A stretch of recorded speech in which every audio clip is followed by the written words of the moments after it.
Kamu pernah merasakan momen di mana duniamu runtuh bukan karena musuhmu, tapi karena orang yang kamu percaya paling dalam? Aku pernah. Dan malam itu, ketika aku berdiri di depan cermin kamar mandi yang udaranya masih berbau sabun mandi favoritku, aku tidak menangis. Aku sudah tidak punya air mata lagi. Yang tersisa hanya satu perasaan. Perasaan aneh yang dingin, yang diam, yang berbisik pelan di telingaku. Mereka pikir kamu sudah selesai. Tapi mereka salah.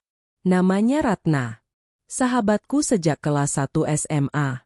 12 tahun persahabatan. 12 tahun rahasia yang kami bagi. 12 tahun aku percaya bahwa di dunia ini, satu orang yang benar-benar memihakku adalah dia. Dan namanya Aryan. Tunanganku. Laki-laki yang 3 tahun aku cintai dengan segenap hati. Laki-laki yang aku bayangkan akan menjadi ayah dari anak-anakku. Laki-laki yang pernah berkata padaku, "Kamu satu-satunya perempuan yang aku mau, Mira. Kamu saja." Mereka berdua menghancurkanku. Bukan dalam semalam. Bukan dengan cara kasar yang langsung bisa aku lihat.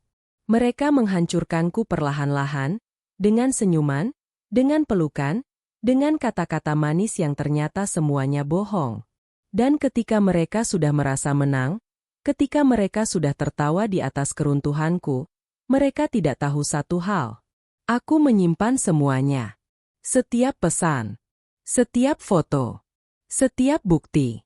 Dan waktunya hampir tiba. Namaku Mira Kusuma. Anak kedua dari 3 bersaudara. Lahir di keluarga sederhana di Surabaya, besar di antara tumpukan buku pelajaran dan cita-cita yang selalu lebih besar dari kemampuan finansial kami. Ayahku seorang guru SD. Ibuku menjahit baju orang untuk menambah penghasilan. Kami tidak kaya, tapi kami bahagia. Kami punya kehangatan yang tidak semua keluarga kaya bisa beli. Aku tidak pernah malu dengan kehidupan kami. Aku bersyukur. Ayah mengajariku bahwa harga diri tidak diukur dari tebal tipisnya dompet. Ibu mengajariku bahwa perempuan yang kuat adalah perempuan yang tidak menunggu untuk diselamatkan. Dan aku membawa pelajaran itu kemanapun aku pergi. Waktu SMA, aku bertemu Ratna di kelas 10. Dia anak kontraktor kaya.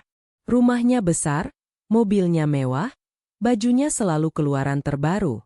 Tapi pertama kali aku melihatnya, dia duduk sendirian di pojok kantin, memeluk buku gambar, tampak seperti anak yang paling kesepian di sekolah itu. Aku duduk di sebelahnya. "Gambar apa?" tanyaku waktu itu. Dia mendongak. Matanya terkejut, seperti tidak biasa ada yang menyapanya duluan. "Pohon?" jawabnya singkat. "Bagus."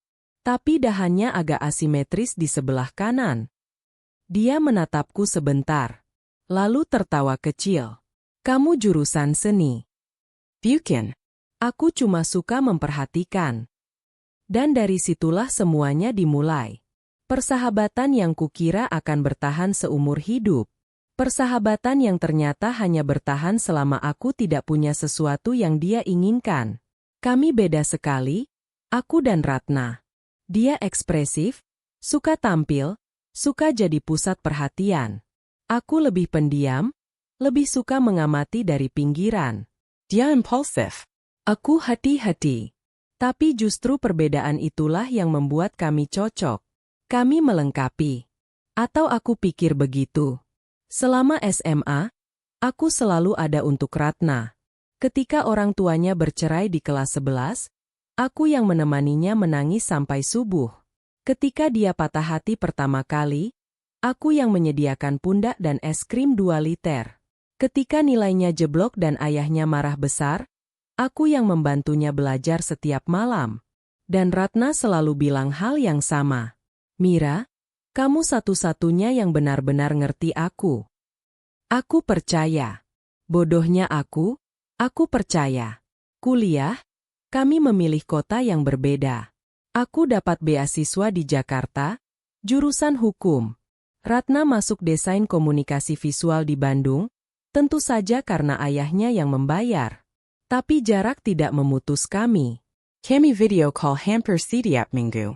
Kami saling cerita tentang kehidupan kampus, tentang teman-teman baru, tentang mimpi-mimpi kami.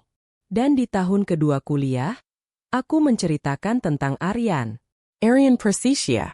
mahasiswa teknik sipil dari Universitas Indonesia. Kami bertemu di acara seminar hukum dan infrastruktur, salah satu dari agenda antar fakultas yang membosankan itu. Dia duduk di baris yang sama denganku, dan pembicara seminar itu begitu membosankan sehingga kami berdua tanpa sadar mulai menulis komentar sarkas di notes masing-masing dan saling melirik sambil menahan tawa. Setelah acara selesai, dia menyapaku duluan. "Komentar kamu di notes tadi? Bapak ini kayaknya lebih cocok jadi pengantar tidur." Aku hampir ketawa keras. Aku tersipu. "Kamu baca. Kamu nulis dengan huruf gede." Maaf. Dia tersenyum. Senyum yang entah kenapa langsung terasa familiar. Arian. Mira.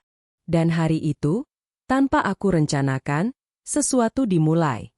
Aryan bukan laki-laki sempurna. Dia pelupa, sering telat, kadang terlalu serius soal hal-hal kecil. Tapi dia jujur. Itu yang paling aku hargai. Di dunia yang penuh keperpiran, Arian tidak pernah berpura-pura. Kalau dia tidak suka sesuatu, dia bilang. Kalau dia salah, dia minta maaf. Kalau dia takut, dia akui. Dan dia mencintaiku dengan cara yang sederhana tapi dalam. Dia tidak pernah membelikan aku bunga mahal atau membawaku ke restoran bintang 5. Tapi dia yang menghafalkan jadwal ujianku dan mengirimkan semangat tepat sebelum aku masuk ruang ujian. Dia yang mengingat bahwa aku tidak suka ketumbar dan selalu memilihkan menu untukku kalau kami makan bersama. Dia yang duduk bersamaku di rumah sakit selama 3 hari ketika ibuku sakit, meski dia punya deadline tugas besar. Itu cinta.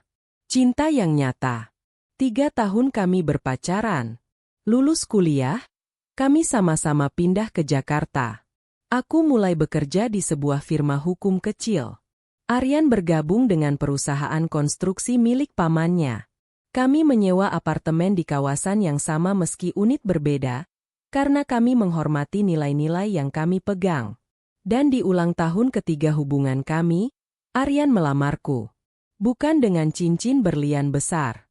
Bukan di restoran mewah. Dia melamarku di taman kecil dekat apartemen kami, di bawah pohon yang bunga-bunganya selalu rontok setiap pagi, tempat kami sering duduk dan bicara tentang masa depan. Dia berlutut. Matanya bergetar. Suaranya sedikit gemetar.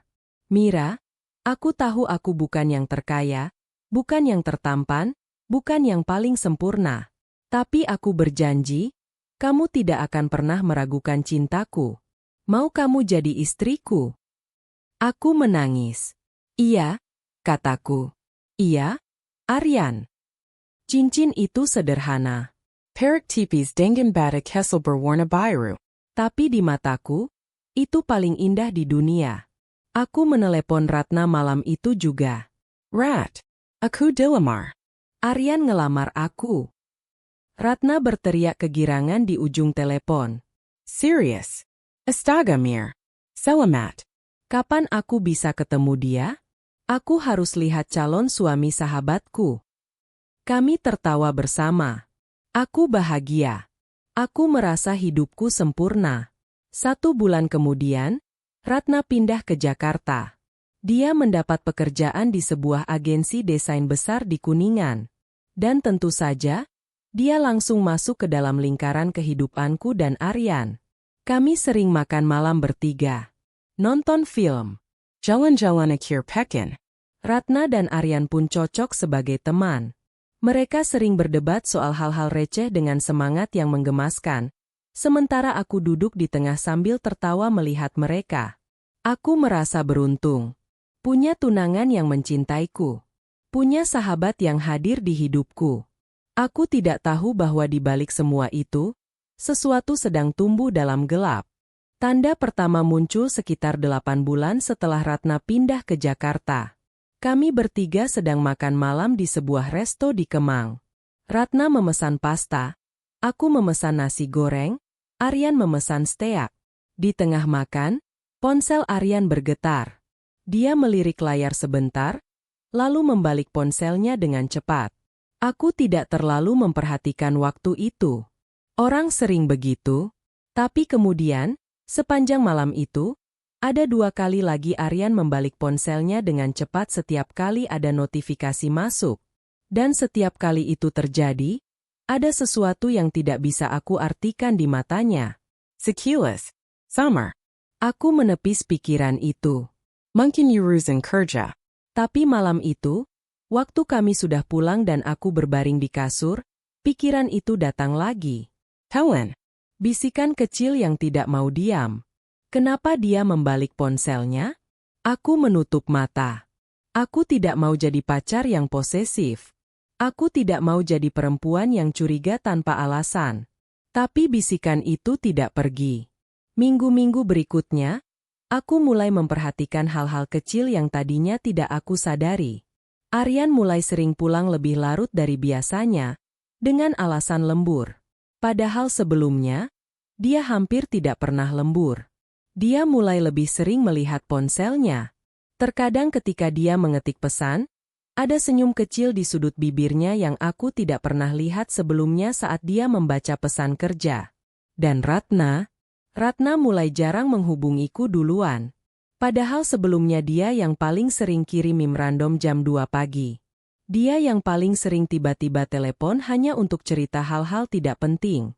Tapi sekarang, kalau aku yang tidak menghubungi duluan, kami bisa 2 atau 3 hari tanpa kontak sama sekali. Aku mencoba menganggap itu wajar. Orang sibuk. Kehidupan dewasa memang berbeda. Tapi kemudian, suatu malam di bulan keempat, aku menemukan sesuatu yang tidak bisa lagi aku abaikan. Waktu itu sudah hampir tengah malam.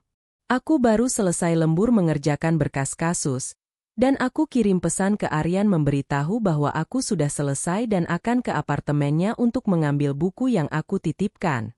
Aryan tidak membalas, tapi aku pikir dia mungkin sudah tidur. Aku naik lift ke lantai 12. Mengetuk pintu. Tidak ada jawaban. Aku mengetuk lagi. Lebih keras. Pintu terbuka. Aryan berdiri di sana dengan tampang kaget yang tidak bisa dia sembunyikan. Di belakangnya, apartemen yang harusnya sepi itu terasa berbeda. Ada wangi parfum di udara. Parfum yang aku kenal.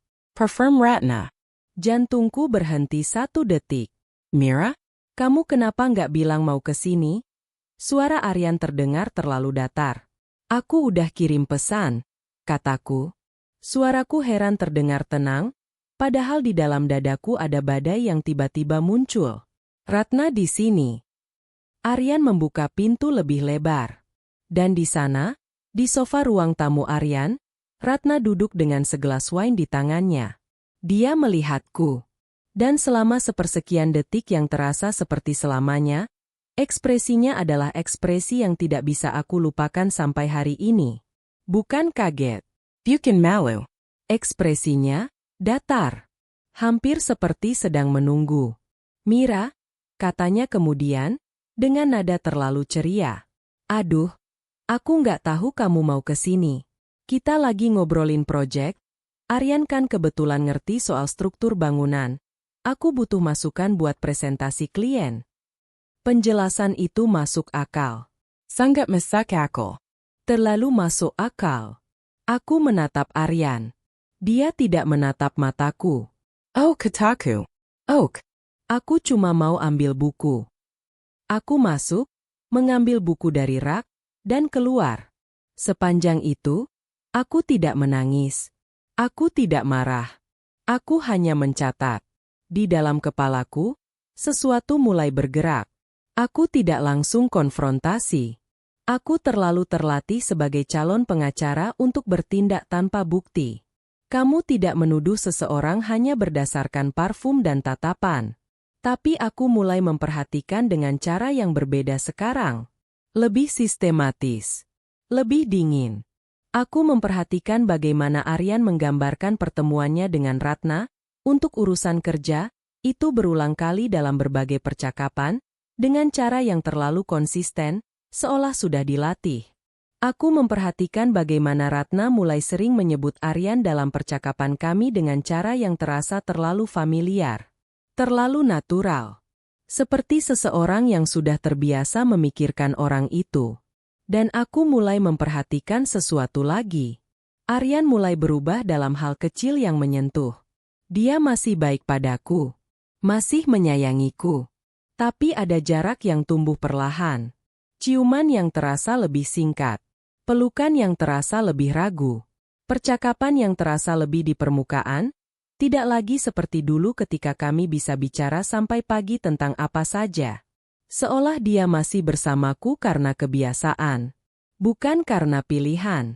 Dan itu menyakitkan lebih dalam dari semua yang lain. Titik balik terjadi pada suatu Sabtu pagi di bulan ke-6. Aku ke apartemen Aryan sepagi mungkin, membawa sarapan yang aku buat sendiri. Aku mau memberikan kejutan. Dulu, dia selalu senang dengan kejutan-kejutan kecil seperti itu. Aku mengetuk pintu. Tidak ada jawaban, tapi aku dengar suara dari dalam. Suara TV atau radio? Mungkin. Aku mengetuk lagi. Kemudian suara langkah kaki. Dan pintu terbuka. Bukan Aryan yang membuka. Ratna. Dia berdiri di sana dengan kaos besar yang aku tahu itu kaos Aryan, rambut sedikit berantakan, ekspresi yang kali ini tidak bisa dia kendalikan sepenuhnya sebelum dia berhasil menyusunnya kembali menjadi tenang. Mira, Catania. Kamu kesini pagi-pagi. Dunia tidak berputar. Lantai tidak amblas. Aku tidak jatuh. Aku hanya berdiri di sana, memegang kantong plastik berisi nasi kuning yang masih hangat, merasakan satu persatu serpihan dari sesuatu yang bernama kepercayaan jatuh di dalam dadaku. Aryan muncul dari belakang. Mukanya, aku tidak bisa mendeskripsikannya. Seperti seseorang yang akhirnya tertangkap setelah lama menyembunyikan sesuatu, dan yang paling menyakitkan bukan rasa malunya, tapi rasa leganya. Lega. Dia terlihat lega. Aku meletakkan kantong plastik itu di lantai depan pintu. Aku pergi dulu, kataku. Suaraku terdengar asing di telingaku sendiri. Terlalu tenang. Mira, tunggu. Aryan melangkah ke depan. Nggak usah, kataku. Kita bicara nanti. Dan aku berjalan ke lift. Menekan tombol bawah. Berdiri di lift dengan kepala tegak. Keluar di lobi. Berjalan keluar gedung. Dan baru ketika aku sudah di dalam mobilku, di parkiran yang sepi, barulah aku mengeluarkan suara. Bukan tangisan. Lebih seperti suara seseorang yang terluka parah dan baru saja menyadarinya. Aku duduk di sana selama 20 menit. Lalu aku mengambil ponselku dan mulai merekam. Bukan karena aku tahu waktu itu apa yang akan aku lakukan dengan rekaman itu. Tapi karena insting yang dalam di suatu tempat dalam diriku berbisik. Dokumentasikan. Jangan biarkan mereka menghapus buktinya. Pertemuan kami terjadi 2 hari kemudian. Aryan datang ke apartemenku malam itu dengan wajah yang sudah aku tebak sebelum dia bicara. Wajah seseorang yang akan minta maaf tapi juga sudah memutuskan. Mira, aku harus jujur sama kamu. Aku duduk di sofa. Tanganku terlipat di pangkuan. Aku menunggu. Aku dan Ratna, ini sudah berlangsung beberapa bulan. Aku minta maaf. Aku tahu ini salah. Aku tidak bermaksud menyakiti kamu. Aku tidak langsung bicara. Aku membiarkan kata-katanya menggantung di udara. Berapa bulan? Tanyaku akhirnya. Dia ragu. 5 bulan. 5 bulan. Selama 5 bulan, orang yang aku percaya sebagai tunanganku dan orang yang aku percaya sebagai sahabatku, berbohong padaku setiap hari. Dan Ratna yang memulai. Dia menghindari mataku. Kita berdua. Jawab yang aku tanya, Aryan. Hening sebentar. Awalnya memang dari dia. Tapi aku yang tidak menolak. Jadi tanggung jawabnya sama. Setidaknya ada itu. Sedikit kejujuran. Kamu mau putus? Tanyaku. Meski aku sudah tahu jawabannya. Mira, aku minta maaf. Kamu layak dapat yang lebih baik dari ini. Kalimat klise yang digunakan orang ketika mereka ingin pergi tapi tidak mau merasa seperti penjahat. Aku berdiri. Pergi, kataku. Mira. Pergi, Arian. Aku tidak mau bicara lagi malam ini.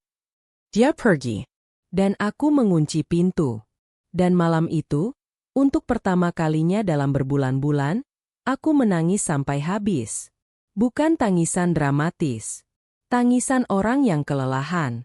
Tangisan orang yang tahu bahwa sesuatu yang indah sudah benar-benar selesai. Tapi di antara tangisan itu, ada sesuatu lain yang tumbuh.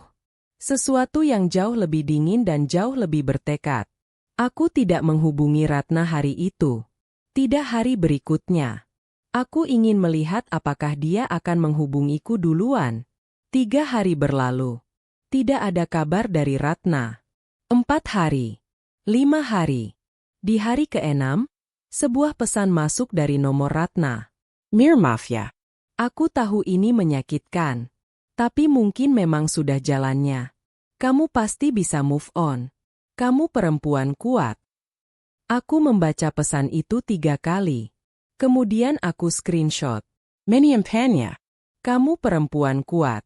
Kalimat itu dipakai untuk menutup 12 tahun persahabatan dan pengkhianatan yang tidak bisa diukur dengan kata-kata. Seperti semua yang pernah kami lalui bisa diselesaikan dengan satu kalimat penghiburan yang bahkan tidak tulus. Aku tidak membalas. Tapi dari hari itu, aku mulai mengumpulkan. Aku adalah mahasiswi hukum yang sudah menyelesaikan cum laude dan kini bekerja di firma hukum. Aku tahu cara mendokumentasikan. Aku tahu cara membangun kasus. Aku tahu bahwa bukti bukan hanya soal apa yang terjadi, tapi soal bagaimana kamu menceritakannya. Aku mulai dengan apa yang sudah ada. Screenshot percakapan di ponsel Aryan yang pernah aku lihat sekilas tapi tidak aku baca dulu karena aku menghormati privasinya. Waktu dia pernah meminjamkan ponselnya padaku untuk menelepon karena bateraiku habis. Dan aku tidak sengaja melihat nama Ratna di daftar teratas pesan masuk dengan waktu yang aneh, jam 2 dini hari. Waktu itu aku menutup aplikasi pesan itu. Karena aku memilih percaya. Sekarang aku menyesal tidak menyimpan tangkapan layar itu. Tapi tidak gege. Aku punya yang lain. Aku punya foto dari beberapa pertemuan kami bertiga yang, kalau dilihat sekarang dengan mata yang berbeda, mengungkapkan hal-hal yang tidak aku sadari dulu. Cara Ratna menyentuh lengan Aryan. Cara Aryan memiringkan tubuhnya ke arah Ratna dalam foto-foto itu, tanpa sadar. Bahasa tubuh yang berbicara lebih keras dari kata-kata. Aku punya catatan di jurnalku tentang malam-malam ketika Aryan, lembur, dan kemudian keesokan harinya aku tahu Ratna, juga lembur, dari percakapan yang dia posting di story Instagramnya. Dan yang paling penting, aku punya seorang teman yang bekerja di bidang teknologi dan bisa membantu memulihkan data-data tertentu yang seseorang pikir sudah terhapus. Namanya Dian. Teman lama dari kampus. Perempuan paling jenius yang aku kenal. Dan seseorang yang, tidak seperti Ratna, benar-benar bisa dipercaya. Bantuin aku ya, Di, kataku suatu malam ketika kami bertemu di kafe kecil dekat kantornya. Dian menatapku dengan matanya yang tajam. Ini soal Aryan. Dan Ratna. Dian menghela nafas panjang. Dia sudah tahu garis besarnya karena aku sudah cerita. Kamu mau apa, Mir? Aku mau tahu seberapa dalam ini. Aku mau tahu apakah ada yang perlu aku ketahui sebelum aku memutuskan langkah selanjutnya. Langkah APA? Aku menyerupiak kopiku. Aku belum tahu persis. Tapi aku tidak akan diam. Sementara itu, kehidupan terus berjalan. Dan yang paling menyakitkan adalah, Aryan dan Ratna tidak menyembunyikan hubungan mereka. 2 minggu setelah putus denganku, mereka sudah tampil bersama di Instagram. Foto makan malam. Caption yang tidak terlalu jelas tapi tidak bisa disalahpahami. Komentar-komentar dari teman-teman bersama kami yang mengucapkan selamat, mungkin tanpa tahu sepenuhnya apa yang telah terjadi. Dan kemudian ada komentar yang membuatku berdiri diam di depan layar selama hampir semenit penuh. Komentar dari Ratna di foto mereka berdua. Akhirnya bisa jujur sama diri sendiri. Akhirnya bisa jujur. Jadi apa yang mereka lakukan selama 5 bulan itu? Berbohong kepadaku setiap hari? Itu bagi mereka adalah bagian dari proses jujur pada diri sendiri? Sakit dan pengkhianatan terhadapku tidak masuk dalam perhitungan itu? Aku screenshot komentar itu. Koleksiku bertambah. 3 minggu kemudian, aku mendapat informasi dari Dian. Kami bertemu di apartemenku. Dian membawa laptopnya dan duduk di meja makanku dengan ekspresi yang membuatku tahu dia menemukan sesuatu. Mei, katanya pelan. Kamu siap dengerin ini? Sarita. Dian membuka laptopnya. Dari yang aku temukan, mereka mulai komunikasi intens bukan 5 bulan lalu. Lebih lama. Hampir setahun yang lalu. Perutku seperti jatuh. Sidahan. Awalnya memang mungkin hanya pertemanan. Tapi ada pergeseran yang kelihatan dari pola komunikasinya sekitar bulan ke-10 lalu. Dian menunjukkan data. Frekuensi pesan meningkat drastis. Waktu pengiriman berubah, lebih banyak di malam hari. Dan ada satu hal lagi yang lebih mengejutkan. Aku menunggu. Ratna pernah mencari informasi tentang kamu secara aktif. Bukan karena ingin tahu kabarmu sebagai teman. Lebih seperti mempelajari kelemahanmu. Maksudnya, Dia pernah tanya ke Aryan tentang ketakutan-ketakutanmu. Tentang hal-hal yang bisa membuatmu tidak percaya diri. Tentang kenapa kamu terkadang merasa tidak cukup baik. Aku terdiam. Ratna yang selama bertahun-tahun menjadi tempat aku menceritakan ketakutan dan kerentananku. Ratna yang tahu tentang rasa tidak amanku karena latar belakang keluarga kami yang berbeda. Ratna yang tahu tentang saat-saat aku merasa tidak cukup untuk Aryan karena dia dari keluarga yang lebih mapan. Ratna menggunakan semua itu. Dia menggunakan informasi tentang aku untuk membangun dirinya sebagai alternatif yang lebih baik di mata Aryan, kataku. Bukan pertanyaan. pernyataan. Dian menatapku dengan ekspresi yang tidak bisa disembunyikan. Tampaknya begitu. Aku mengangguk pelan. Oke, kataku akhirnya.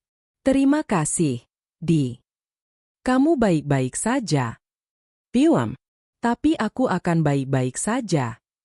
Kehidupanku di luar semua itu terus berjalan.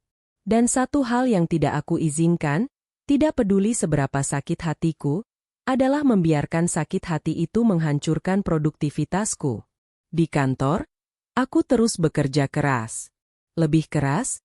Mungkin. Karena waktu yang dulu aku habiskan untuk Aryan, untuk Ratna, untuk hubungan yang ternyata beracun itu, sekarang aku alihkan sepenuhnya untuk diri sendiri. Dan ternyata, ketika kamu tidak membagi energimu untuk orang-orang yang tidak layak mendapatkannya, kamu menemukan betapa banyak yang bisa kamu capai. Aku mulai mengerjakan kasus-kasus yang lebih besar. Aku mulai mengambil inisiatif yang dulu aku tunda karena selalu ada urusan pribadi yang menyita. Atasanku, Pak Hendra, mulai memperhatikan. Mira, kamu mau ikut dalam tim yang menangani kasus Widodo Group? Tanyanya suatu pagi di lorong kantor. Widodo Group adalah salah satu kasus besar yang sedang kami tangani. Kasus korporasi yang melibatkan sengketa saham senilai ratusan miliar. Sebelumnya aku tidak pernah terlibat karena statusku masih junior. Saya siap, Pak, kataku tanpa ragu. Dan itu adalah keputusan yang akan mengubah segalanya. Bekerja dalam kasus Widodo Group membukakan banyak pintu. Aku bertemu dengan orang-orang berpengaruh di dunia bisnis dan hukum Indonesia. Aku belajar lebih banyak dalam 3 bulan di proyek ini daripada yang aku pelajari dalam 1 tahun sebelumnya. Dan yang lebih penting, aku membuktikan bahwa aku layak. Di akhir kasus, ketika kami berhasil memenangkan gugatan untuk klien kami, Pak Hendra memanggil aku ke kantornya. Mira, kamu adalah aset luar biasa untuk tim ini.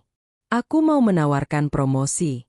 Kamu akan naik menjadi asosiate senior, dengan kenaikan gaji yang signifikan, dan kamu akan memimpin divisi riset hukum kami yang baru. Aku duduk di kursi depan mejanya dan merasakan sesuatu yang sudah lama tidak aku rasakan. Kebanggaan murni. Bukan kebanggaan yang bergantung pada orang lain. Bukan kebanggaan karena seseorang memuji. Kebanggaan karena aku tahu aku pantas mendapatkan ini. Terima kasih, Pak Hendra. Saya terima. Sementara itu, dari jauh, aku terus mengamati. Aryan dan Ratna semakin serius. Mereka mulai sering muncul di acara sosial bersama. Foto-foto mereka di media sosial semakin banyak. Dan dari beberapa teman bersama yang masih berhubungan denganku, aku mendengar bahwa mereka sudah mulai membicarakan rencana pernikahan. Pernikahan. Aku mendengar itu dan ada sesuatu yang seperti gema sakit di dadaku. Bukan karena aku masih mencintai Aryan, tapi karena mereka membangun impian mereka di atas reruntuhan yang mereka ciptakan dari hidupku. Dan ada sesuatu lagi yang aku dengar dari teman yang sama. Mira, aku nggak enak ngomong ini tapi, Ratna cerita ke beberapa orang kalau kamu dulu nggak cocok sama Aryan karena kamu terlalu serius dan nggak bisa santai. Dan katanya, kamu yang membuat Aryan nggak bahagia. Aku berhenti. Dia bilang begitu. Ayah. Bahkan di depan beberapa orang yang kamu kenal. Aku dengar sendiri waktu arisan kemarin. Jadi bukan cukup dengan merebut Aryan. Bukan cukup dengan pengkhianatan yang sudah terjadi. Ratna merasa perlu juga untuk merusak reputasiku. Untuk membangun naratif bahwa apa yang mereka lakukan adalah sesuatu yang justified karena akulah yang bermasalah. Aku menghela nafas. Ini bukan lagi hanya soal sakit hati. Ini sudah menjadi serangan terhadap karakterku. Dan kemudian, sekitar 4 bulan setelah putus, tibalah momen yang paling memuakkan. Aku mendapat undangan dari sekelompok teman lama, teman-teman yang aku kenal sejak SMA dan kuliah. Mereka mengadakan reuni kesel-keselan di sebuah restoran di kawasan Sudirman. Dan tanpa aku tahu sebelumnya, Aryan dan Ratna juga diundang. Aku hampir tidak hadir. Tapi kemudian aku pikir ulang. Kenapa aku harus menghindari? Kenapa akulah yang harus bersembunyi? Aku pergi. Dan ketika aku tiba di restoran itu, aku melihat Aryan dan Ratna sudah duduk di sana bersama yang lain. Ratna melihatku dari jauh. Dan untuk pertama kalinya sejak semua ini terjadi, kami berhadapan langsung. Ratna tersenyum padaku. Senyum yang terlalu lebar. Senyum yang terasa seperti kemenangan yang ingin ia pamerkan. Mira. Lama nggak lihat? Kamu kelihatan baik. Kamu juga? Jawabku datar. Malam itu berjalan dengan ketegangan yang hanya bisa dirasakan oleh orang-orang yang ada di dalamnya. Di luar, semuanya tampak normal. Teman-teman bicara, tertawa, berbagi cerita. Tapi di antara aku, Aryan, dan Ratna, ada sesuatu yang tidak terlihat tapi sangat terasa. Dan kemudian, saat suasana semakin cair dan orang-orang sudah mulai berbicara lebih bebas, aku mendengar Ratna berkata kepada seseorang, dengan suara yang cukup keras untuk aku dengar dari jarak beberapa kursi. Ya, namanya juga jodoh. Kalau bukan jodoh, mau dipaksain gimana pun gak akan bisa. Kasihan sih, tapi mau gimana lagi? Dia berbicara tentang aku, tentang situasiku, dengan nada belas kasihan yang penuh superioritas. Orang-orang di sekitar meja itu terdiam sejenak. Lalu ada yang tertawa kecil yang canggung, ada yang mengalihkan topik. Tapi kerusakan sudah terjadi. Ratna sudah berhasil menempatkan diriku sebagai subjek kasihan di tengah meja itu. Dan Aryan, laki-laki yang pernah berjanji tidak akan membiarkan siapapun merendahkanku, hanya diam. Dia tidak membelaku. Dia bahkan tidak menatap mataku. Aku meletakkan garpu di piringku. Aku mengangkat wajahku dan menatap Ratna langsung. Dan aku tersenyum. Senyum yang tenang. Senyum yang tidak mengandung kemarahan. Senyum yang, aku berharap, terasa sedikit aneh untuknya. Iya, kataku. Kamu benar, Erate. Kalau bukan jodoh, memang gak bisa dipaksain. Lalu aku melanjutkan makan. Dan di bawah meja, jariku sudah siap di layar ponselku. Malam itu, Setelah reuni itu selesai dan aku sudah kembali ke apartemenku, aku duduk di depan laptopku. Aku membuka file yang sudah aku kumpulkan selama beberapa bulan terakhir. Screenshot percakapan, catatan tanggal dan waktu, foto-foto dengan metadata yang menunjukkan kapan dan di mana diambil. Rekaman percakapan yang aku buat ketika naluriku mulai mengangkat bendera merah, jauh sebelum semuanya terkonfirmasi. Informasi yang Dian temukan, pola komunikasi yang terdokumentasi, dan satu hal lagi yang aku simpan dengan sangat hati-hati. Sebuah pesan dari Ratna sendiri. Pesan yang dia kirim kepadaku sekitar 2 tahun lalu, ketika aku pernah sekali meragukan hubunganku dengan Aryan dan curhat kepadanya. Dalam pesan itu, Ratna menuliskan dengan sangat jelas tentang cara-cara yang bisa menarik perhatian laki-laki yang sepertinya mulai bosan.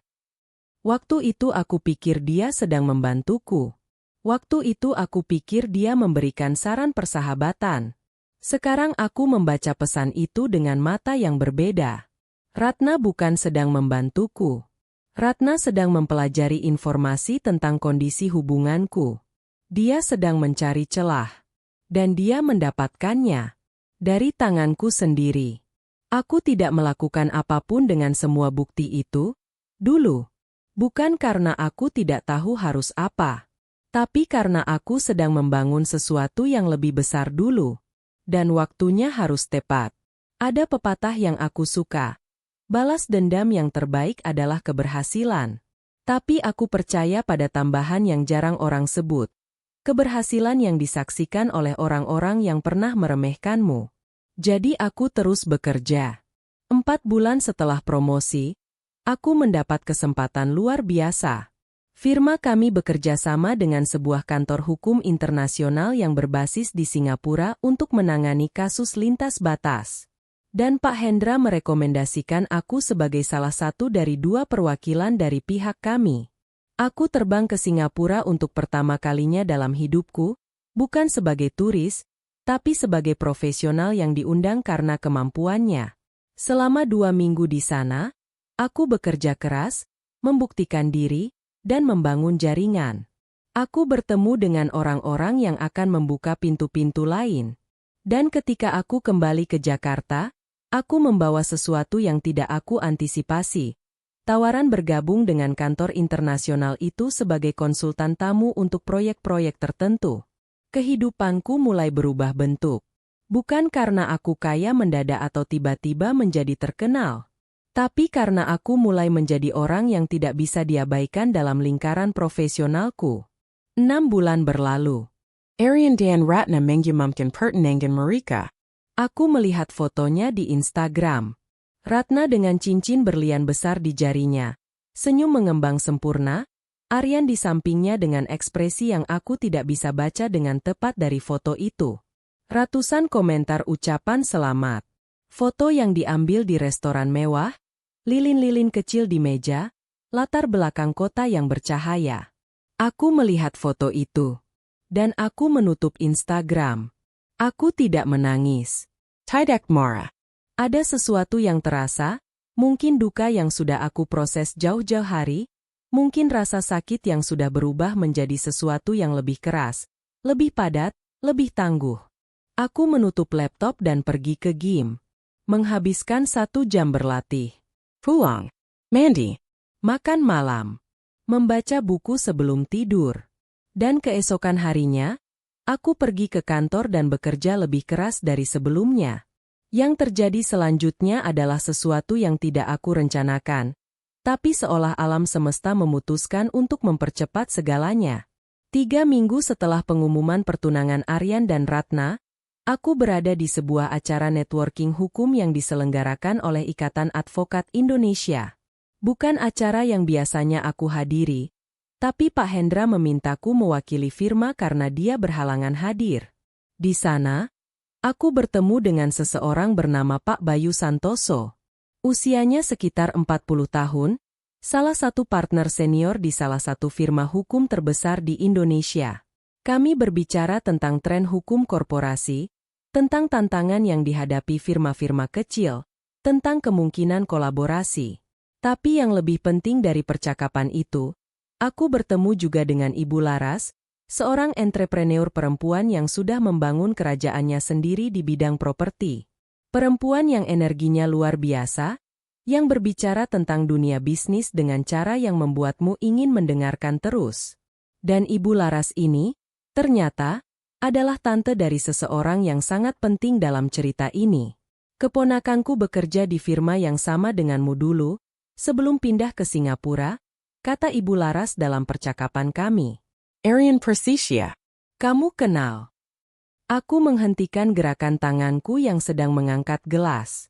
Dalam sepersekian detik, aku memutuskan. Iya, aku kenal, jawabku. Tenang. Tidak lebih, tidak kurang. Oh, kebetulan. Dia keponakanku dari pihak ibu. Anak baik dia, tapi kadang agak kurang bijak dalam memilih. Kata-kata itu terasa seperti sesuatu yang dilemparkan ke udara tanpa kesengajaan tapi mendarat tepat sasaran. Kurang bijak dalam memilih. Ibu Laras tidak tahu apa yang dia katakan. Atau mungkin dia tahu lebih banyak dari yang dia tunjukkan. Tapi aku tidak mendalami lebih lanjut. Kami bertukar kartu nama dan berjanji untuk bertemu di lain waktu. Aku berjalan pulang dari acara itu dengan pikiran yang berputar. Hari-hari setelah itu membawa sesuatu yang tidak aku antisipasi. Ibu Laras menghubungiku seminggu kemudian. Dia ingin berdiskusi tentang kemungkinan menggunakan firma kami untuk beberapa keperluan hukum proyeknya. Dan dalam percakapan itu, dengan cara yang natural, nama Aryan muncul lagi. Omong-omong soal Aryan, kata Ibu Laras dengan nada yang lebih serius dari sebelumnya. Aku dengar dia mau menikah. Dengan temanmu. Ya. Mantan sahabatku. Jawabku. Hening sebentar. Aku dengar ada cerita di balik itu. Kata Ibu Laras perlahan. Ada? Kataku. Kamu mau cerita? Aku menimbang-nimbang. Ibu Laras bukan orang sembarangan. Dia punya jaringan yang luas. Dan ada sesuatu di dalam nadanya yang mengisyaratkan bahwa dia sudah tahu lebih banyak dari yang dia minta dikonfirmasi. Aku tidak tahu seberapa banyak yang perlu diceritakan. Kataku hati-hati. Tapi aku bisa bilang bahwa cara mereka menjalin hubungan itu tidak dimulai dengan cara yang jujur. Tidak dimulai dengan cara yang jujur. Ibu Laras mengulangi. Aku mengerti. Dan kemudian dia berkata sesuatu yang mengubah era percakapan kami. Mira, aku mau bilang sesuatu.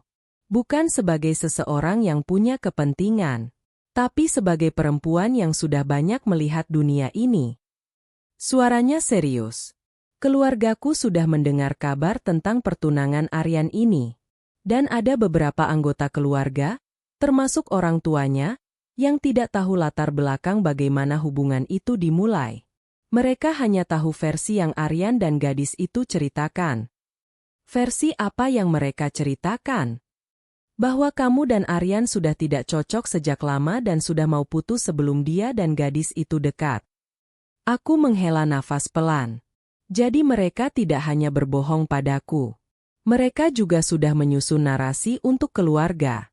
Narasi yang membuat pengkhianatan mereka terlihat seperti sesuatu yang terjadi secara organik, bukan karena manipulasi yang direncanakan. Ibu Laras, aku punya bukti yang berbeda dari narasi itu, kataku. Keheningan yang singkat. Aku tahu, kata Ibu Laras akhirnya. Pertemuan dengan Ibu Laras berikutnya terjadi di kantornya yang luas di Gedung Pencakar Langit Tamrin. Aku membawa serta Dian, dan aku membawa folder berisi dokumentasi yang sudah aku kumpulkan. Aku tidak datang untuk balas dendam yang penuh amarah.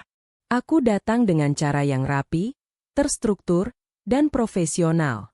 Aku menunjukkan kepada Ibu Laras garis waktu kejadian berdasarkan bukti-bukti yang ada. Bukan untuk drama. Tapi untuk meluruskan narasi yang sudah bengkok. Ibu Laras membaca semuanya dengan seksama. Mukanya tidak berubah, tapi aku melihat ada sesuatu di matanya ketika dia membaca bagian tentang bagaimana Ratna secara sistematis menggunakan informasi yang aku bagikan kepadanya sebagai sahabat untuk melemahkan hubunganku dengan Aryan. Gadis ini, kata Ibu Laras akhirnya, dengan nada yang datar tapi tajam. Dia tidak hanya tidak jujur. Dia aktif merusak. Ayah. Dan Aryan tahu tentang semua ini? Tentang bagaimana dia mendekatinya?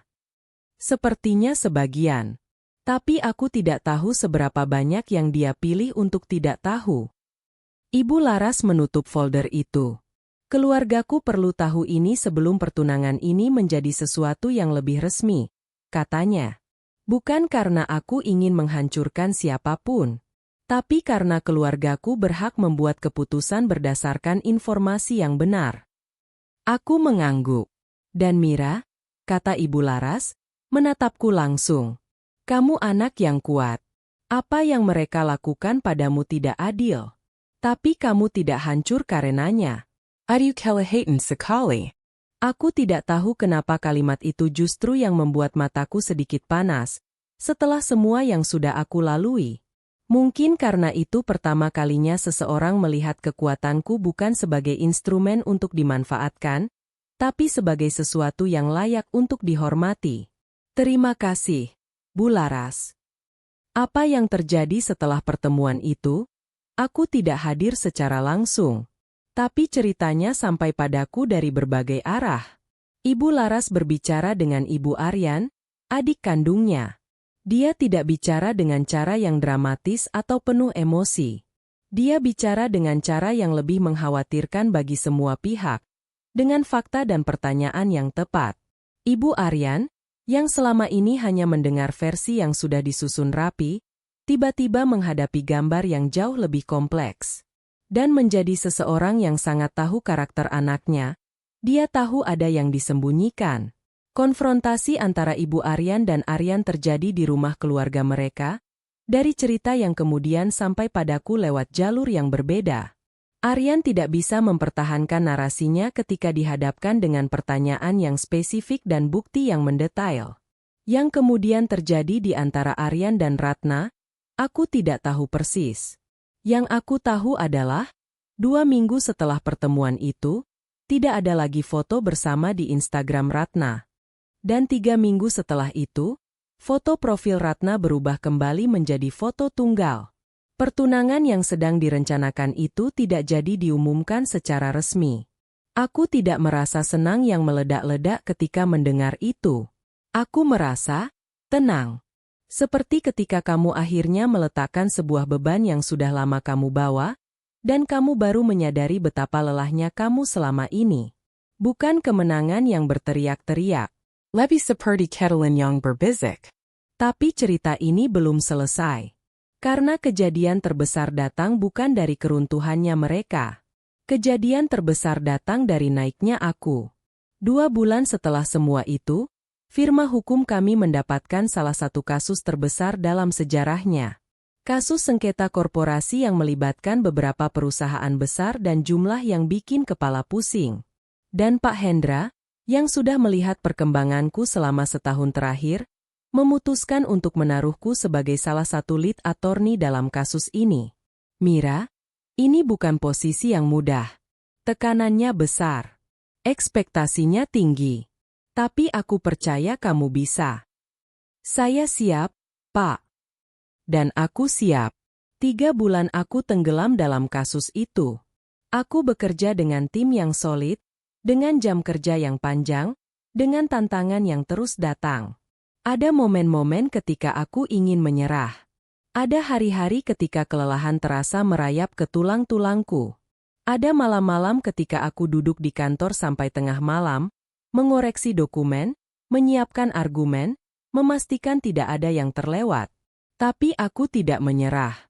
Dan ketika kasus itu akhirnya selesai, dengan hasil yang melampaui ekspektasi klien kami, nama Mira Kusuma menjadi nama yang disebut dalam lingkaran hukum korporasi Jakarta. Sebulan setelah kasus besar itu selesai, firma kami mengadakan gala dinner untuk merayakan pencapaian tahun ini. Acara formal di Hotel Bintang 5 di Sudirman. Semua orang berpakaian mewah. Klien-klien besar hadir. Mitra-mitra bisnis hadir. Rekan-rekan dari firma lain hadir. Aku hadir dengan gaun hitam sederhana yang aku beli dari penghasilan hasil kerja kerasku sendiri. Dan di antara undangan malam itu, aku melihat dua wajah yang tidak aku antisipasi. Arian. Dan Ratna. Aryan hadir karena perusahaan konstruksi pamannya adalah salah satu klien yang berafiliasi dengan firma kami. Ratna hadir karena agensi desainnya rupanya terlibat dalam beberapa proyek yang bersinggungan dengan klien kami. Kami bertemu di ruangan yang sama. Untuk pertama kalinya setelah semua yang terjadi. Dan untuk pertama kalinya, posisi kami berbeda. Sekarang, akulah yang berdiri di tengah ruangan itu sebagai salah satu orang yang malam ini diperkenalkan sebagai lead attorney dalam kasus besar. Akulah yang digandeng oleh Pak Hendra saat memperkenalkan aku kepada tamu-tamu penting. Akulah yang mengenakan badge bertuliskan nama dan jabatanku dengan bangga. Aryan melihatku dari jarak beberapa meter. Matanya mengandung sesuatu yang susah kuartikan. Kekagetan? Mungkin. Atau mungkin sesuatu yang lebih dari itu. Ratna melihatku juga. Dan kali ini, senyum yang mengembang di wajahnya bukan lagi senyum superioritas. Itu senyum seseorang yang tiba-tiba sadar bahwa dia mungkin telah salah menilai situasi.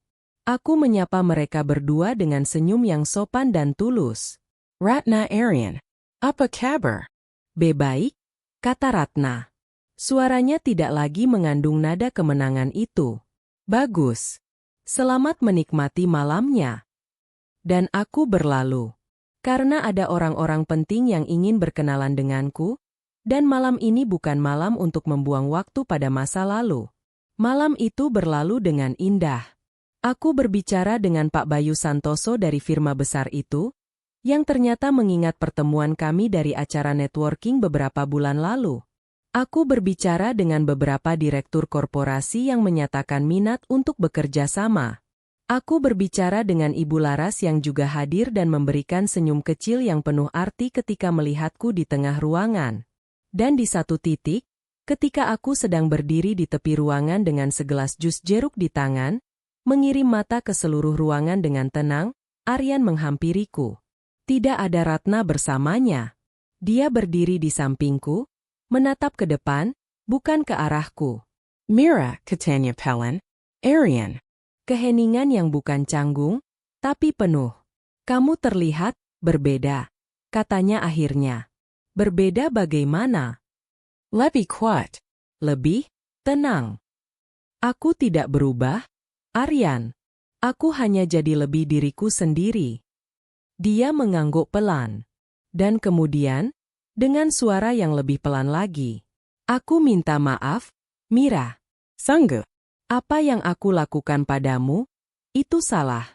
Aku seharusnya lebih baik dari itu. Aku menatapnya sebentar. Dan yang aku rasakan bukan kemarahan. Bukan kepuasan kemenangan. Hanya sesuatu yang terasa seperti pintu yang akhirnya tertutup dengan tenang. Aku tahu kamu menyesal, Aryan. Dan aku tidak membenci kamu. Aku menarik nafas. Tapi maaf saja tidak mengembalikan apa yang hilang. Kamu memilih jalanmu. Aku sudah memilih jalanku. Dan jalanku ternyata jauh lebih baik dari yang aku bayangkan. Dia tidak berkata apa-apa lagi. Aku meletakkan jelas just di meja terdekat. Selamat malam Arian. Semoga kamu baik-baik saja. Dan aku berjalan pergi. 2 minggu setelah gala dinner itu, aku mendapat kabar dari sumber yang berbeda tentang Ratna dan Aryan. Pertenangan mereka memang benar-benar tidak dilanjutkan. Aryan dan Ratna sudah tidak lagi bersama. Alasan persisnya aku tidak tahu dan tidak perlu tahu. Yang aku tahu adalah, keluarga Aryan, terutama ibunya setelah mendengar cerita dari Ibu Laras, tidak pernah benar-benar bisa menerima Ratna dengan hangat. Dan tekanan keluarga dalam jangka waktu yang cukup lama, ditambah dengan ketegangan-ketegangan yang aku tidak tahu detailnya, akhirnya mengikis apa yang mereka kira sudah mereka bangun. Karma bekerja dengan caranya sendiri. Pelan, tapi pasti. Yang paling menarik adalah kabar tentang Ratna sendiri. Agensi desain tempatnya bekerja mengalami pergantian kepemimpinan. Dengan kepemimpinan baru, Ada evaluasi menyeluruh terhadap tim. Dan dalam evaluasi itu, ditemukan beberapa isu profesionalisme yang sebelumnya tidak terdokumentasi dengan baik. Ratna kehilangan posisi senior yang sudah dia capai. Aku tidak tahu apakah itu ada hubungannya langsung dengan apa yang terjadi antara kami, atau murni urusan profesional yang terpisah. Mungkin kombinasi dari keduanya. Mungkin ketika karakter seseorang mulai dipertanyakan di satu area hidupnya, pertanyaan itu mulai merembet ke area lain. Yang aku dengar berikutnya, Ratna kembali ke Bandung. Kembali ke kota tempat dia kuliah dulu. Entah untuk memulai ulang atau memang karena tidak ada alasan untuk tetap di Jakarta. Aku tidak mengikuti kabarnya lebih jauh dari itu. Bukan karena aku tidak peduli sama sekali. Tapi karena hidup seorang pengkhianat bukan sesuatu yang perlu mengisi ruang di kepalaku yang bisa dipakai untuk hal-hal yang lebih berharga. Dan aku sendiri? Aku terus melangkah. 18 bulan setelah semua yang terjadi, hidupku terlihat sangat berbeda dari yang aku bayangkan ketika aku berdiri menangis sendirian di parkiran apartemen Aryan di hari yang aku ingat itu. Aku sudah pindah ke apartemen baru yang lebih besar, di gedung yang punya pemandangan kota yang indah di malam hari. Aku membelinya sendiri, dengan uang yang aku kumpulkan dari kerja kerasku, dari bonus yang aku dapatkan dari kasus-kasus besar. Jabatanku di firma sudah naik lagi. Sekarang aku mengepalai divisi hukum korporasi. Tim di bawahku ada 6 orang, semua profesional yang berbakat. Aku senang dengan ini, bukan karena kekuasaan yang datang bersamanya, tapi karena tanggung jawab untuk membimbing yang lebih muda. Kolaborasiku dengan kantor internasional di Singapura berkembang menjadi sesuatu yang lebih dari sekadar konsultan tamu. Aku sekarang menjadi bagian dari kelompok konsultan tetap mereka untuk kasus-kasus yang melibatkan Indonesia. Dan yang paling mengubah hidupku secara personal, aku menemukan komunitas perempuan profesional yang dibentuk oleh Ibu Laras. Sekumpulan perempuan dari berbagai latar belakang yang saling mendukung, saling berbagi ilmu, dan saling menguatkan. Di sana, aku menemukan persahabatan yang berbeda dari yang aku bayangkan sebelumnya. Persahabatan yang tidak didasarkan pada siapa yang lebih kaya atau lebih cantik atau lebih sukses, tapi pada saling menghormati dan saling tumbuh. Di sana aku bertemu Sari, seorang dokter spesialis anak yang juga sedang membangun kliniknya sendiri. Dan Mega, seorang jurnalis investigatif yang tulisan-tulisannya dibaca jutaan orang. Dan Citra, seorang chef yang sedang membangun brand kulinernya. Perempuan-perempuan yang benar-benar hadir. Yang tidak akan pernah menggunakan kepercayaanmu untuk merusak hidupmu. 6 bulan setelah bergabung dengan komunitas itu, di sebuah acara yang diselenggarakan oleh Ibu Laras di rumahnya yang luas di Pondok Indah, aku bertemu dengan seseorang. Namanya Galih. Arsitek. Dia hadir bukan sebagai bagian dari komunitas kami, tapi sebagai teman Ibu Laras yang kebetulan membantunya merancang pengembangan properti baru. Kami pertama kali bicara di teras belakang rumah Ibu Laras, saat sebagian besar tamu masih di dalam. "Kamu suka keluar dari kerumunan?" tanyanya, tanpa pembukaan. Langsung. Aku menoleh. Sesekali. Kamu. Aku lebih suka mengamati dari pinggir dulu sebelum masuk ke tengah. Aku mengangguk. Memahami itu.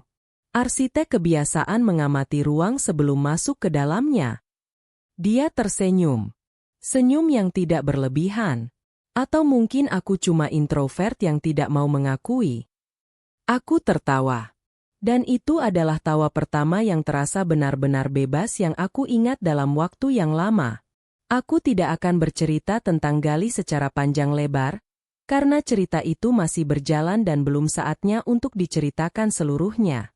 Yang akan aku katakan adalah ini. Bersama Galih, aku belajar bahwa cinta yang sehat tidak perlu membuatmu berjuang untuk membuktikan dirimu. Cinta yang sehat adalah ketika seseorang melihatmu apa adanya dan memilih untuk ada bersamamu, bukan meski kamu seperti itu, tapi karena kamu seperti itu. Galih tidak pernah memintaku untuk menjadi lebih kecil agar dia merasa lebih besar. Dia tidak pernah membandingkan aku dengan siapapun. Dan untuk pertama kalinya dalam hubungan yang aku masuki, aku tidak perlu khawatir bahwa di balik punggungku ada sesuatu yang disembunyikan. Itu tidak selalu mudah. Aku membawa bekas luka dari pengkhianatan yang lalu, dan ada saat-saat ketika rasa tidak percaya yang tidak rasional muncul. Tapi Gali sabar. Dan aku belajar, pelan-pelan, untuk mempercayai lagi. Setahun penuh setelah malam gala dinner itu, ada sebuah momen yang tidak aku rencanakan tapi terasa seperti tanda bahwa sesuatu sudah benar-benar selesai. Aku bertemu Ratna. Bukan sengaja. Aku sedang berjalan di salah satu mal di Surabaya karena aku sedang pulang kampung mengunjungi orang tua. Dia berjalan dari arah yang berlawanan, membawa beberapa kantong belanjaan, tampak seperti seseorang yang sedang mencoba memulai sesuatu yang baru. Kami melihat satu sama lain dalam jarak beberapa meter. Dan aku melihat dalam sepersekian detik sebelum dia bisa mengontrol ekspresinya. Ada sesuatu di matanya. Bukan kebencian. Bukan arogansi. Sesuatu yang terlihat seperti kesadaran.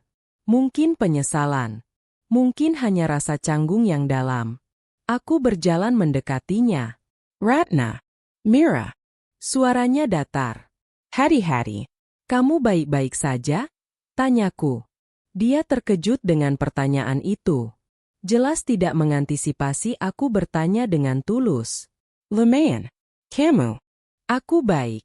Lebih dari baik, sebenarnya. Dia menggigak. Matanya menghindar, lalu kembali ke mataku. Mira aku. Dia berhenti. Aku tidak tahu harus mulai dari mana. Tidak perlu, kataku. Aku tidak datang untuk mendengar penjelasan atau permintaan maaf, RAT. Kita sudah jauh melampaui itu. Dia menggigit bibirnya. Aku tahu aku salah. Ayah. Kamu salah. Tapi itu sudah berlalu. Hidupku tidak hancur karenanya.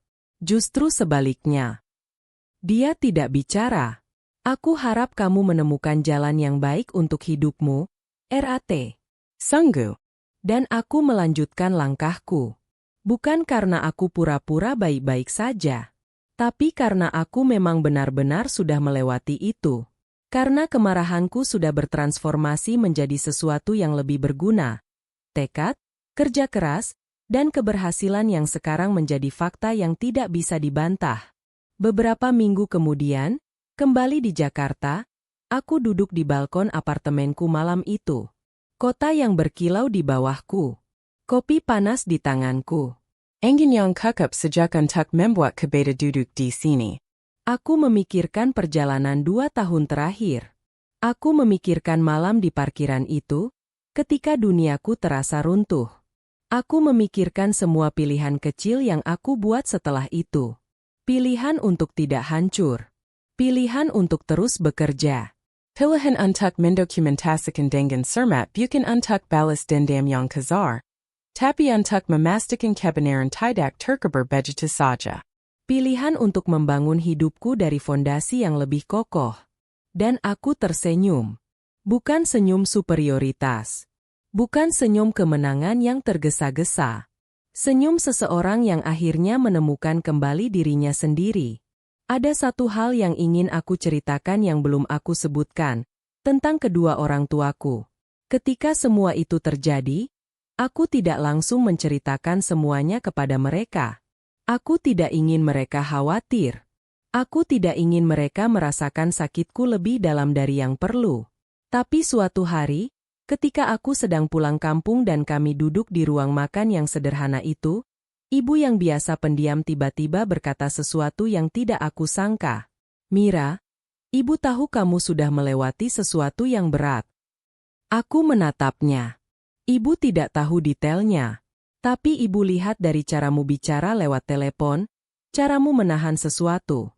Ibu kenal kamu dari kamu lahir. Aku tidak bisa menahan mataku yang mulai panas. Maafin Mira ya, Bu. Tidak cerita lebih cepat.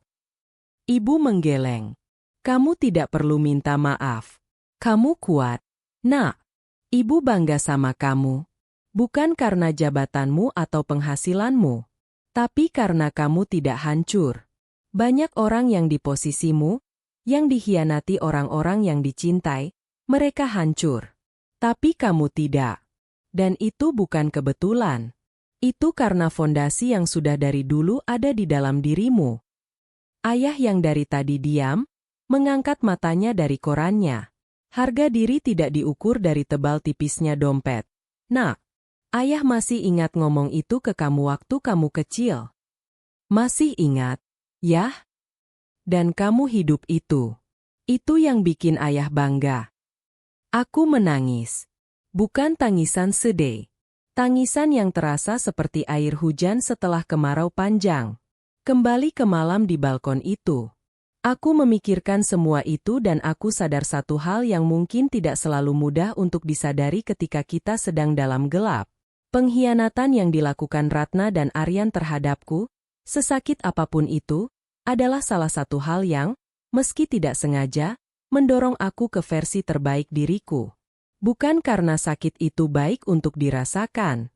Sakit itu memang tidak baik dan tidak perlu diromantisasi. Tapi karena cara kamu merespon sakit itulah yang menentukan siapa kamu selanjutnya. Aku memilih untuk tidak hancur. Aku memilih untuk mendokumentasikan bukan untuk menghancurkan orang lain, tapi untuk memastikan kebenaran ada di suatu tempat, ketika waktunya tiba.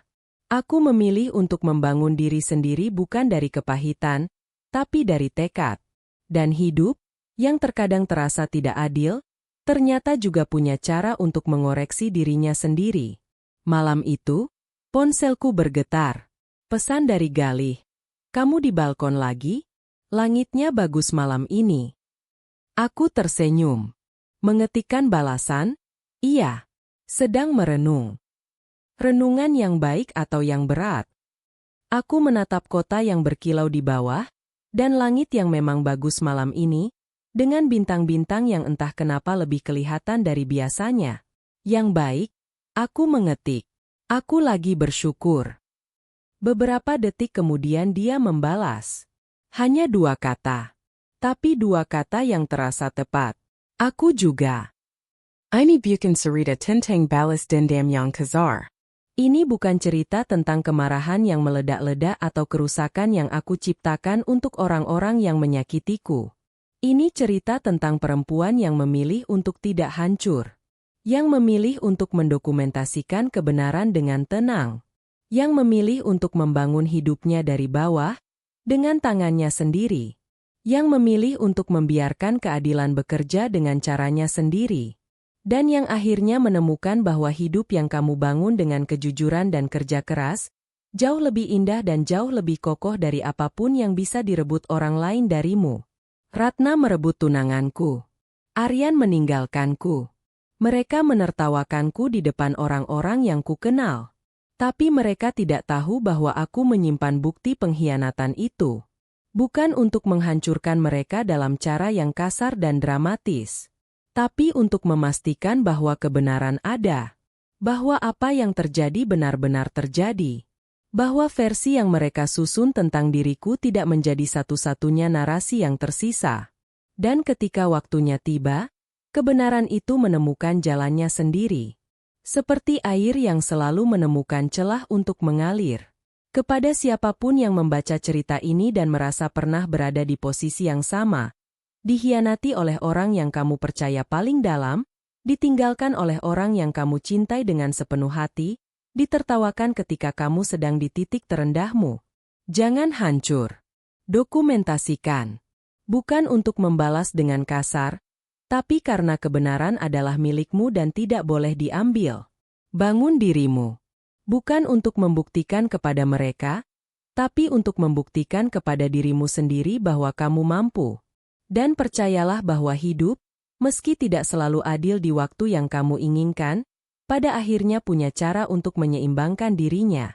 Karena karma tidak selalu datang seperti badai yang merusak. Terkadang karma datang seperti ketenangan yang tiba-tiba kamu rasakan ketika kamu menyadari bahwa kamu sudah bebas. Bebas dari orang-orang yang tidak pernah benar-benar layak mendapatkanmu. Dan itulah ketelan yang paling dalam.